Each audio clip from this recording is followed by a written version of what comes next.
আচ্ছা কোন দিনই প্রেম যদি হয় কাঁঠালের আটা তাহলে ব্রেকআপ কি সর্ষের তেল? আচ্ছা সে তা নাই, কাঁঠাল খাতি খাতি আপনাকে সাথে একটু শেয়ার করবানে, তা আজকে সকালে আর দুপুরে কি দিয়ে কি খালাম তা সেটাই একটু আপনাকে সাথে শেয়ার করতে আলাম, বুঝেছেন? তা চলেন, এই যে দেহাই তো যাচ্ছে যে পরোটা আর হইলো আলু ভাজা, আলু পেঁয়াজ ভাজিলাম সকালবেলা, আর হলো পরোটা বানাইছি। ওরে বাবারে না গো না, আমি বানাইনি, ভুল হয়ে গেল কথা কতি কতি, বুঝেছেন? পরোটাটা হইলো দোকানের থেকে কিনে নিয়ে আইলাম, আর এই যে বাড়ি হইলো আলু ভাজা করিলাম। আমার আবার ওই দোকানের ডাইলটা সিরাম একটা খাতি ভালো লাগে না, দোকানের ডাইল আবার মনিরা খুব ভালোবাসে। তা আমার কাছে মনে হয় যে বাড়ি এরকম আলু ভাজা, আলু চচ্চড়ি, তারপরে একটু যদি মাংস টাংস থাকে সেসব দিয়ে খাতি কিন্তু সে ভারী মজা লাগে পরোটাটা। আর এই পরোটাটা দেখছেন কি সুন্দর নরম, টান দিচ্ছি আর ছিঁড়ে ছিঁড়ে যাচ্ছে, মানে সে ভারী কায়দার এই পরোটাটা। তা যাই হোক, এই যাওয়ানে সকালের খাওয়া দাওয়া শেষ করে যে কাঁঠাল ভাঙতি বসে গেছি, বুঝেছেন? কাঁঠাল তো নিয়ে বইছি দুটো, আর এদিকে তুলতেছি আর খাচ্ছি, বুঝেছেন? আর কাঁঠালটা এত সুন্দর মিষ্টি আর ছোট্ট ছোট্ট রুয়া, বুঝেছেন কাঁঠালের। আর এই যে আমি তুলতেছি, আর হইলো ওই যে মনুরাও কিন্তু টুকটুক করে খাচ্ছে পাশের থেকে। তা ওরা তো আর সামনের পরে আসবে না ভিডিওর, ওই জন্যই আপনারা তো দেখতে পাচ্ছেন না, মনে করবেন কি শুধু আমি খাচ্ছি একাই মনে হয় কাঁঠাল আস্তাখান ধরে। না আরে বাপু না, সবাই মিলেই আমরা খাচ্ছি, আর এরম সবাই মিলে খাতি কিন্তু সেরামের মজার। কাঁঠাল কিডা কিডা খাতি পছন্দ করেন সেটাও একটু কমেন্ট করে জানাবেন। এবার আসি সেই প্রেম আর সেই ব্রেকআপের গল্প নিয়ে, বুঝেছেন? মানে ওই যে কয় না যে কাঁঠাল অনেকেই কিন্তু আছে যে তুলতে চায় না, বুঝেছেন? এত পরিমাণে আঠা জড়ায় আতে, বুঝেছেন? আর ওই যে কথাই আছে প্রেম হইলো কাঁঠালের আটা, আর এই যে আঠা উঠানোর জন্য কিন্তু এই সর্ষের তেলের ব্যবস্থা, বুঝেছেন? এই আঠা যতই জড়াক না কেন, এই যে হাতে একটু সর্ষের তেল মাখাই নিছি হাতে, কিন্তু আর একটু আঠা লাগতেছে না কাঁঠালের আটা, বুঝেছেন?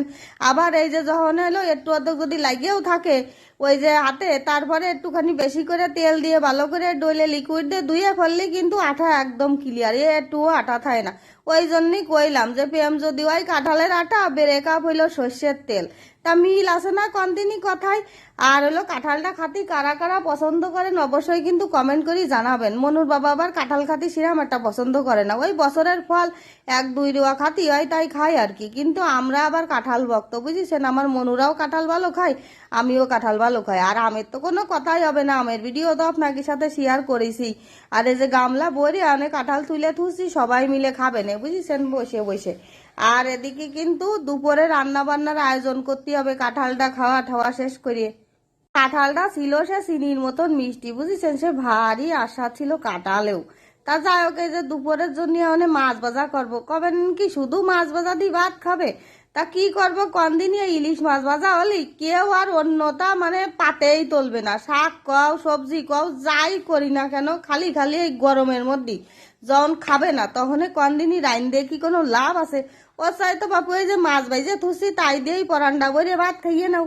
তাই এই জন্যই এই যে মাছ ভাজা, আর এদিকে কাঁচা জাল ভেঙে ভেঙে থুয়ে দিছি, তেলের মধ্যে দিয়ে দিবানে। ওই মাথাটা হলো হাত দিয়ে ছাড়িলাম মাছের, বুঝেছেন? তাদের এই যে হাতে মাতে তেল ছুটি আসতেছে তাই আবার আটা দিয়ে ছাড়লাম। তা আমি আটা দিয়েই বেশিরভাগ আমার যারা ভিডিও দেন আমি মাছ ছাড়ি, কিন্তু আজকে আবার ভাবলাম কি সবাই দেখি যে হাত দিয়ে মাছ ছাড়ে, দেই একটু ছাড়ার চেষ্টা করি, কিন্তু না আমি পারলাম না, আমার খালি হাতে গায়ে তেল ছুটে এসে লাগে। আর আটা দিয়ে দড়িতে মাছটা দিয়ে দিলি কোনো আর মানে গায়ে ঠায় তেল ঠেল লাগে না, বুঝেছেন? তা বেশ এরম করেই আমি মাছ টাছ ভাজা করি। আর এই যে ইলিশ মাছটা কিন্তু মেলা কর করে করে ভাজবো না, আবার বেশি কাঁচা কাঁচাও রাখবো না, বুঝেছেন? তাই যে মাছ কয়টা উল্টোই পাল্টাই দিছি, দিয়ে কিন্তু এবার কাঁচা জাল বানিয়ে থুইছি, সেই কাঁচা জাল কয়টা দিয়ে দেবো, গাছি কয়টা কাঁচা জাল। এইবার তো তেলের মধ্যে দেওয়ার সাথে সাথে ফটাস ফুটুস করে ফুটার তালেই আছে, এদিকে যে ভাজা হয়ে গেছে, মাছও ভাজা হয়ে গেছে, কাঁচা জালও ভাজা হয়ে গেছে, এখন এই যে বাটির মধ্যে উঠোই থুয়ে দেবো। আর ইলিশ মাছটা না ভারী স্বাদ ছিল, বুঝেছেন? আর সর্ষের তেল দিয়ে ভাজিছি, ইলিশ মাছ হলো সর্ষের তেল দিয়ে ভাজলি বেশ খাতি ভালো লাগে, ওই জন্যই আর কি। আর এই যে তেল দিয়েছেন কিরাম মানে কড়া হয়ে গেছে, এবার সব কিছু ভাজা হয়ে গেছে, টেবিলের পরে আনিছি, এখন এই যে গরম গরম ভাতের সাথে খাওয়া দাওয়া হবে। আর ভিডিওটা যদি ভালো লাগে অবশ্যই লাইক কমেন্ট শেয়ার করবেন, সাবস্ক্রাইব করবেন। সবাই ভালো থাকবেন, টাটা।